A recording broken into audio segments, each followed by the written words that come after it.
लगाया क्यों, ना इसकी निभाना था तो इश्क सिखाया ही क्यों। दिल तोड़ना ही था तो दिल से लगाया क्यों, ना इसकी निभाना था तो इश्क सिखाया ही क्यों।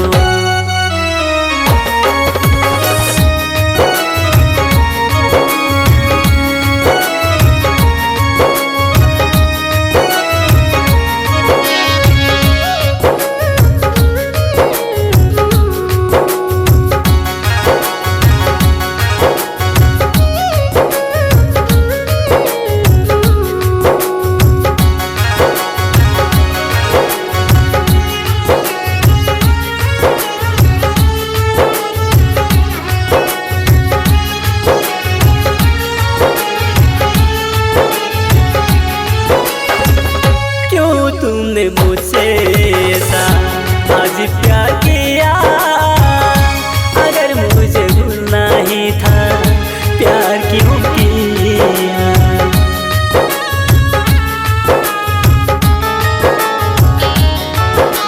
हाँ क्यों तुमने मुझसे ऐसा आज प्यार किया, अगर मुझे भूलना ही था सपन क्यों दिखाया। खुशियों का छाया तुझे मिल गया भूल कर मुझे, खुशियों का छाया तुझे मिल गया भूल कर मुझे, क्यों सताया मुझे। दिल तोड़ना ही था तो दिल से लगाया क्यों, ना इसकी निभाना था तो इश्क सिखाया ही क्यों। दिल तोड़ना ही था तो दिल से लगाया क्यों, ना इसकी निभाना था तो इश्क सिखाया ही क्यों।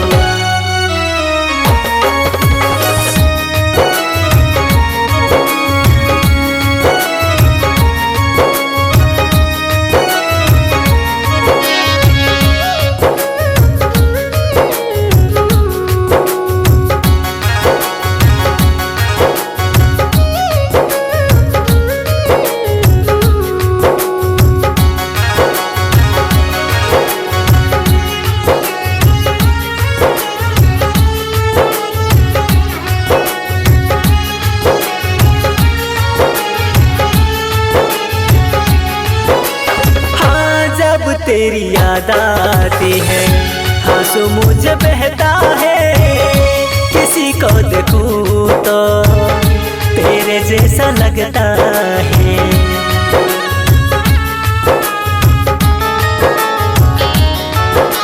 हाँ जब तेरी याद आती है आंसू मुझे बहता है, किसी को देखूं तो तेरे जैसा लगता है। खुशियों का छाया तुझे मिल गया भूल कर मुझे, खुशियों का छाया तुझे मिल गया भूल कर मुझे, क्यों सताया मुझे। दिल तोड़ना ही था तो दिल से लगाया क्यों, ना इसकी निभाना था तो इश्क सिखाया ही क्यों।